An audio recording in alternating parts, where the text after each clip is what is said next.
اللہ من الشیطان الرجیم بسم اللہ الرحمن الرحیم اذ تستغیثون ربکم فاستجاب لکم انی ممدکم بألف من الملائکۃ مردفین۔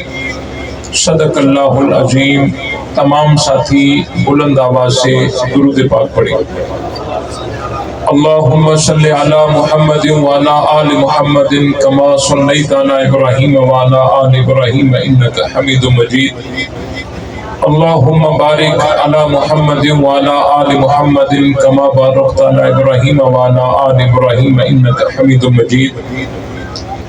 برادران اسلام، قابل صد احترام عزیز دوستو، بزرگوں، بھائیوں، صحابہ کرام کے سپاہیوں، اہل بیت کے پروانوں، قرآن مقدس کی بابرکت محفل اللہ تعالیٰ کے فضل و کرم سے آپ کے اس علاقہ بھجن کے اندر دعا ہے کہ اللہ تعالیٰ اپنی بارگاہ میں قبول فرمائے، اور جن دوستوں نے محنت کر کے اس پروگرام کا انعقاد کیا ہے اللہ تعالیٰ ان سب کی محنت کو قبول فرمائے۔ جو ساتھی دور دراز سے یہاں تشریف فرما ہے اللہ تعالیٰ ان سب کی حاضری کو شرف قبولیت سے نوازے، اور ہم سب کو حق سمجھ کر اس پر عمل کرنے کی توفیق بخشے۔ آج کے پروگرام کا عنوان ہے پیغمبر انقلاب۔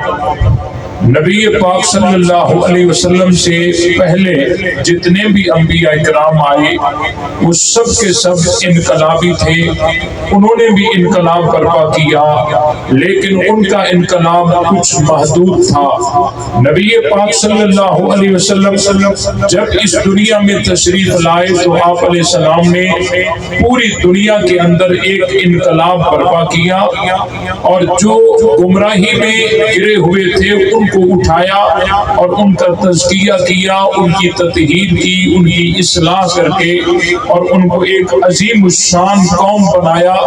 اللہ تعالیٰ نے ان کو قرآن مجید میں بارہا ان کی تعریف کی، اور قرآن مجید میں اللہ تعالیٰ نے ان کو کنتم خیر امت کہہ کر بہترین امت قرار دیا۔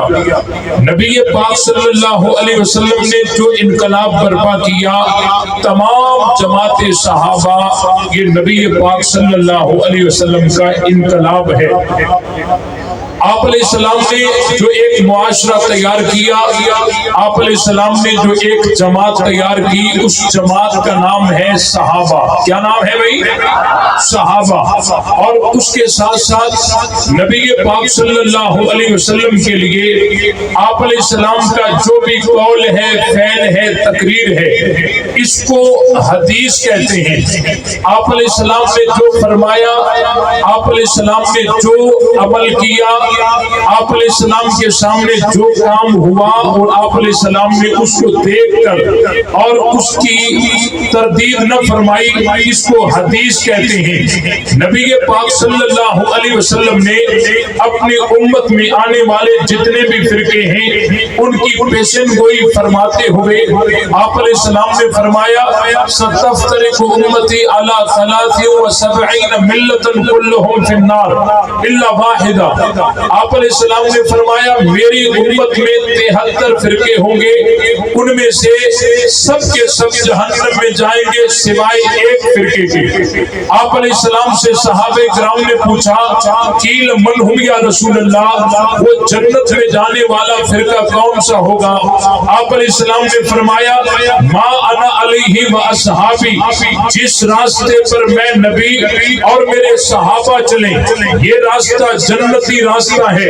اللہ کے رسول نے جنتی راستے کی پہچان صحابہ کو بتایا۔ آپ علیہ السلام یہ بھی تو فرما سکتے تھے ما انا علی، جس راستے پر میں نبی ہوں وہ راستہ جنتی راستہ ہے، لیکن آپ علیہ السلام نے یوں نہیں فرمایا کہ جس راستے پر میں ہوں یہ راستہ جنتی ہے اور اسی کی تم اتباع کرو۔ اللہ کے رسول نے اپنے ساتھ صحابہ کو ملایا، ما انا علیہ علیہ وآصحابہ، جس راستے پر میں نبی اور میرے صحابہ چلیں یہ راستہ جنت کا راستہ ہے۔ یہاں ایک بات سمجھنے کی ہے، ایک ہوتی ہے حدیث اور ایک ہوتی ہے سنت، ان دونوں میں فرق ہے۔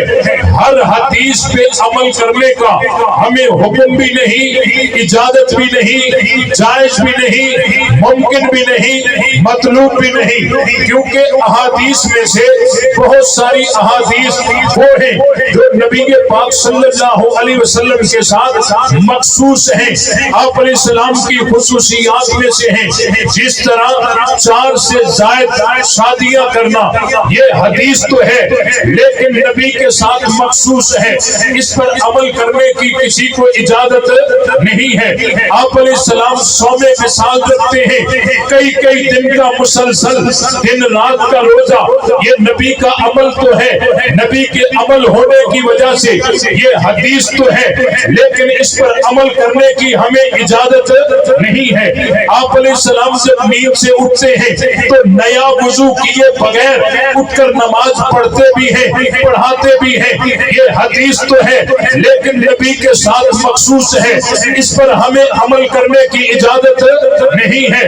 اور اس کے ساتھ ساتھ بہت سارے ایسے اعمال نبی پاک صلی اللہ علیہ وسلم کے جو ابتدائے اسلام میں وہ عمل جائز تھے، بعد میں منسوخ ہو گئے، لیکن جو عمل منسوخ ہو گئے وہ کتابوں میں نقل ہو کر منقول ہو کر حدیث بن کر بھی تو آ گئے۔ جس طرح ابتدائے اسلام میں چپل پہن کر نماز پڑھنا جائز تھا، یہ نبی کی حدیث تو ہے لیکن منسوخ ہے، متروک ہے، منسوخ ہونے کے ساتھ کتابوں میں منقول بھی تو ہے، اس پر ہمیں عمل کرنے کی اجازت نہیں ہے۔ تو اس بات کو سمجھیے، ہر حدیث پر عمل کرنے کا حکم بھی نہیں، ہر حدیث پر عمل کرنا جائز بھی نہیں، ہر حدیث پر عمل کرنا ممکن بھی نہیں، ہر حدیث پر عمل کرنا مطلوب بھی نہیں۔ باقی ہمیں راستہ کون سا راستہ ہے؟